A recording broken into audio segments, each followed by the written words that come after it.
Bien, hemos llegado a nuestra clase número 8, que en estricto rigor, amados hermanos, es la conclusión del libro. Por lo tanto, no es una octava amenaza, sino más bien la conclusión, pero que también nos entrega esperanza al respecto, ¿no? Hemos estado hablando de amenazas a la luz del texto en Apocalipsis, como nos ha expuesto el pastor Juan Sánchez, pero también hay esperanza, y eso también es importante destacarlo. Lo primero, eh, ¿cuál es nuestro vivir felices para siempre? Una frase muy cliché, muy utilizada. Lo primero que tenemos que decir es que es una idea equivocada, ¿cierto? Cuando muchas veces se nos dice que si nos convertimos en cristianos, todos nuestros problemas van a ser eliminados. No sé si usted ha oído eso en alguna oportunidad, que de hecho, lamentablemente tenemos que decirlo. Muchos hacen ofertas de este tipo de cristianismo o de este tipo de evangelio. Ven al Señor y todos tus problemas se van a superar. Lo que sabemos que es incierto, es una falacia, es una mentira. eh, lo es en el propio estudio que hemos hecho estos 2 meses, ¿no? Las amenazas que enfrentamos como cristianos, que la hemos visto en el libro de Apocalipsis, y también comprobado, enseñado, reafirmado también en el resto de las escrituras. Y quienes ya llevamos cierto tiempo en el cristianismo, nuestra propia experiencia nos corrobora lo que la Biblia enseña de manera muy clara. El camino del cristiano no es un camino muchas veces fácil. Enfrentamos dificultades, problemas, enfermedades, catástrofes, hermanos, enfermedades de los hijos, cosas muy duras, ¿ven? Al igual que muchas veces las enfrentan también los no creyentes. Permítame leer ahora el primer párrafo en este sentido, que nos habla un poco de quiénes somos. Dice, la iglesia somos la novia del rey y somos atacados mediante su guerra brutal e implacable contra nosotros. Satanás hace de esta vida un infierno para la iglesia. Mientras Satanás ande por la tierra cual león que busca devorar a su presa, la iglesia enfrentará muchas amenazas. A Satanás no le importa si priorizamos la verdad en detrimento del amor o si priorizamos el amor en detrimento de la verdad.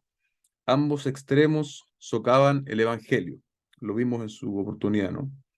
Él utiliza el miedo, bien digo, a la muerte como un arma contra nosotros. Y no le importa si esta da resultado como la negación a Cristo, la transigencia doctrinal, ambos logran el mismo fin. A él no le interesa si tenemos un concepto muy alto o muy bajo de nosotros mismos. Ambos son igualmente perjudiciales para la misión de la iglesia. Am, Frente entonces a estas amenazas que hemos estado viendo, surge una pregunta, o quizás la pregunta, como dice acá, ¿no? La pregunta de un cristiano decepcionado: ¿hasta cuándo el Dios soberano, ¿cierto? Santo, veraz, va a permitir esto sin traer juicio sobre los habitantes de la tierra y sin vengar, en el peor de los casos, ¿no? Nuestra muerte. Y obviamente el libro de Apocalipsis nos brinda claridad en ese sentido. Y hay algo que hay que decir, ¿no? Escatológicamente, el libro de Apocalipsis no tiene una sola interpretación, pero el pastor Juan nos expone a puntos en común respecto de este texto, que también es un poco largo, pero traté de resumirlo y creo que no se logra, así que mejor lo voy a leer eh, en las páginas. No sé si alguien tiene el libro, pero si lo tiene, en las páginas 114 y 115 es lo que voy a estar leyendo, hacia el final de la página 114. Dice: a su regreso, el rey derrotará de una vez por todas la rebelión de la humanidad pecaminosa en la batalla final. Aquí hay unos textos en Apocalipsis, 16, 12 al 16, 17, 11 al 14, 19, 11 al 21, 20, 7 al 9. Y reunirá a las naciones para el juicio final, 20, 11 al 13. A todos los vencedores se les promete un lugar en el gobierno del rey que regresa y participarán en el juicio final. Capítulo 2, 26, 28, 3, 21, 24. El rey que regresará hará que los reyes de la tierra se vuelvan en contra de la ciudad, se vuelvan en contra de la ciudad inmoral, la gran prostituta, y destruirán la ciudad. 17, 1 al 18. Todo el cielo se regocijará. 19, 1 al 5. Y todos los vencedores recibirán vestiduras blancas. 3, 5, 19, 8. Y tomarán parte en la cena de las bodas del Cordero. 19, 6 al 10. El rey que regresará aplastará a todos sus enemigos bajo sus pies y arrojará a Satanás, a la bestia, gobernantes tiránicos y al falso profeta, religión y sacerdotes falsos al infierno, donde serán atormentados por toda la eternidad. Apocalipsis 20:10. El último enemigo en ser destruido es la muerte, ya que también será arrojada al lago de fuego, infierno, que es la segunda muerte. 20:14. Sin embargo, a todos los vencedores se les promete que no sufrirán daño alguno de la segunda muerte. 2:11. En cambio, se les dará derecho a comer del árbol de la vida que está en el paraíso de Dios. Versículo 7. Y a habitar en la presencia del Padre y del Cordero como sacerdotes en la presencia de Dios. 1:6, 5:10 y 20:6. Entonces ahí está todo lo que involucra, ¿cierto? Cuando el Señor reivindique, cuando el Señor traiga ese juicio final. Mientras eso sucede, mientras estamos a la espera, ¿cierto? El relato de Apocalipsis nos ha enseñado que no vamos a eludir la realidad, no vamos a eludir la realidad de las amenazas, ni tampoco de las dificultades, sino más bien nos provee la forma de enfrentarlo también, ¿cierto? De vencer estas amenazas ah, que nosotros enfrentamos como creyentes, como iglesia.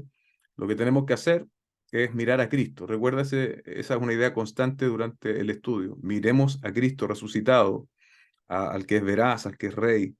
Y también estemos constantemente pensando en qué, en la herencia futura, en estos acontecimientos que muchas veces, y tenemos que reconocerlo así, no los tenemos lo suficientemente presentes en nuestras vidas, pero que sin lugar a dudas la Escritura nos los enseña, para que en esta vida sí tengamos esperanza, amados hermanos. Apocalipsis también, para estimularnos, ¿cierto?, nos brinda imágenes para lograr cautivar nuestra atención con respecto a la eternidad. Y bueno, hay tres imágenes que son llamativas. La primera, un bello jardín, que lo vemos en Apocalipsis 21:1. Dice: entonces vi un cielo nuevo y una tierra nueva, porque el primer cielo y la primera tierra pasaron, y el mar ya no existe. Aquí permítame de nuevo leer un párrafo del texto.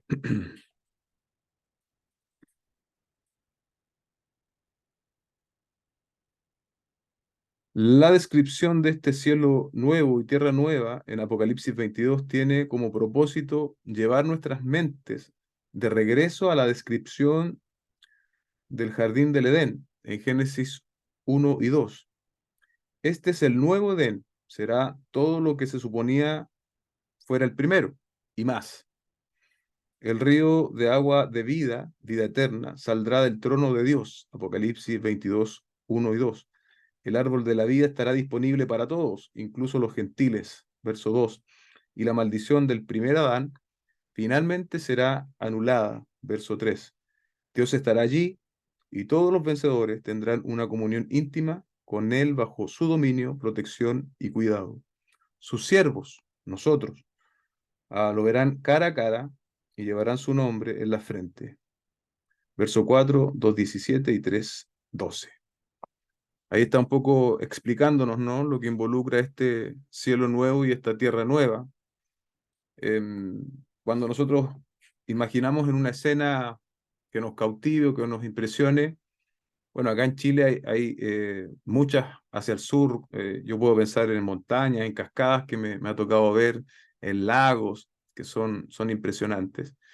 Pero la, la escena o el escenario que a ti o a mí nos haya parecido más extraordinario va a ser como un garabato de un niño pequeño.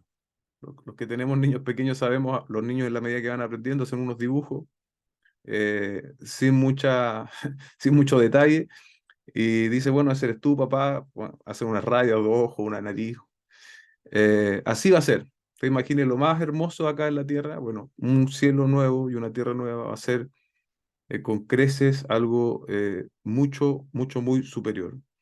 Entonces, cuando nosotros nos sintamos en esta vida abandonados, sin esperanza, agobiados, ¿cierto? Haríamos bien en recordarnos este Edén renovado, no solo en recordarlo, sino que en anhelarlo, porque no es solo la escena, ¿cierto? Que va a ser una escena de una nueva creación, sino que con quién vamos a estar eternamente. Vamos a gozar eternamente con el Dios Trino, y eso debe alentar y cautivar nuestros corazones. Lo segundo, la segunda imagen de estas tres, es una gran ciudad que leemos en Apocalipsis 21:2. Y vi una ciudad santa, la nueva Jerusalén, que descendía del cielo, de Dios, preparada como una novia ataviada para su esposa. Bueno, aquí solamente a modo de resumen, habrá allí habitantes, como el mismo texto lo menciona, ¿no? De todo pueblo, raza, nación.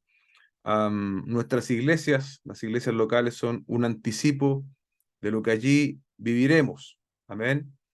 Eh, Somos en esta tierra extranjeros y peregrinos, pero no solo somos extranjeros y peregrinos, sino que también somos embajadores del reino de los cielos con una gran responsabilidad de llamar a los hombres a la fe y al arrepentimiento en el nombre del Señor, a poner su fe en el Señor Jesucristo.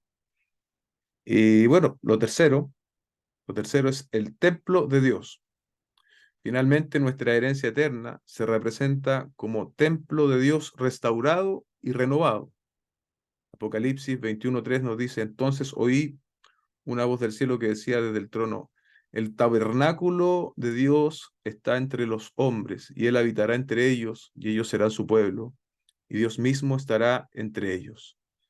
Leamos acá un párrafo para, para tener más claridad respecto de esto. En el cielo nuevo y la tierra nueva, la promesa del Padre de habitar con su pueblo se materializará en toda su plenitud. Dios habitó con su pueblo, Adán y Eva, en el primer Edén. Él habitó con su pueblo Israel en el lugar santísimo, en el tabernáculo y en el templo. Y también habita con su pueblo del nuevo pacto en Jesús, el verdadero templo. Además, cuando Jesús ascendió a la diestra del Padre, nos dio su Espíritu como anticipo de la promesa de que Dios habitaría con nosotros. En el cielo nuevo y tierra nueva, moraremos en la presencia del Padre, pues al igual que el lugar santísimo en el templo, la ciudad es cuadrada y está hecha de piedras y metales preciosos. Aunque por supuesto no es justo señalar que esta ciudad es igual al templo del Antiguo Testamento. Es al revés. El templo fue terrenal desde el principio. Perdón, es al revés. El templo terrenal fue desde el principio una mera imitación del templo eterno. Y leemos también en Apocalipsis 21, 22 y 23, donde se nos señala que ya no habrá necesidad, cuando estemos en el cielo, no habrá necesidad de templo. Mira lo que dice el texto, aquí dice, no vi en ella templo alguno, porque su templo es el Señor, el Dios Todopoderoso y el Cordero.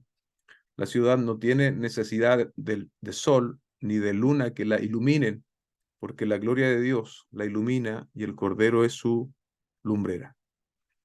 Hasta que esto suceda, nosotros tenemos, como decía recién el texto que leí, ¿no? El anticipo, la garantía del Espíritu Santo, que también nos debe llevar a anhelar este día donde moraremos con Dios. Y no solo moraremos con Él, sino que será una comunión perfecta, como la que de este lado de la gloria ninguno de nosotros ha experimentado. Pero cuando estemos allí, vamos a tener una comunión perfecta con Dios que yo pienso que ni siquiera logramos nosotros, con nuestra mentalidad aún teñida por el pecado, imaginar, pero será algo glorioso. Por último, vivir felices por siempre se acerca, ¿sí? A modo de conclusión de esto, ¿no? Y para motivar nuestros corazones.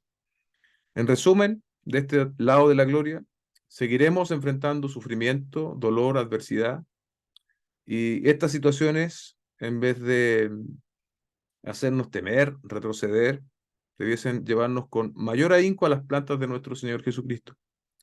Y de nuevo, volver a confiar en sus promesas eternas, teniendo una respuesta adecuada a cada tipo de amenazas que nos va a tocar enfrentar. Nos va a tocar enfrentar como iglesia local, como individuos, ¿cierto?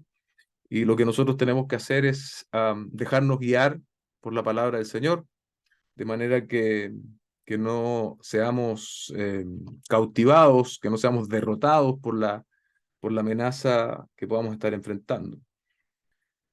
Aquí voy a hacer varias lecturas para finalizar. Dice, por ahora la iglesia continúa bajo el ataque satánico. Por ahora la iglesia enfrenta el sufrimiento, la persecución, la muerte. Por ahora la iglesia tiene dificultades con las distracciones, las divisiones y los desengaños. Viviremos en la muy gloriosa y santa Jerusalén. Y lo más importante, viviremos en la presencia de Dios donde ya no habrá más dolor ni más pena, no habrá más cáncer, no habrá más defectos congénitos, no habrá más matrimonios destrozados, no más rivalidades entre los hermanos, no más hostilidades externas, no más gobiernos tiránicos, no más maldad, no más muerte. El que salga vencedor heredará esto, y yo seré su Dios, y él será mi hijo. Apocalipsis 21:7. Todas las amenazas que ahora enfrentamos como iglesia nos estimulan a anhelar el regreso de Cristo. Esa idea es importante. Cuando Él nos reivindicará y nos llevará a nuestro hogar eterno. Tu iglesia enfrenta amenazas, pero no las ignores. Más bien que te despierten de tu letargo espiritual y te animen a alcanzar un mayor celo por Cristo y por la misión que Él ha dado a su iglesia. Tu iglesia enfrenta amenazas, pero que el miedo no te paralice. Haz algo al respecto.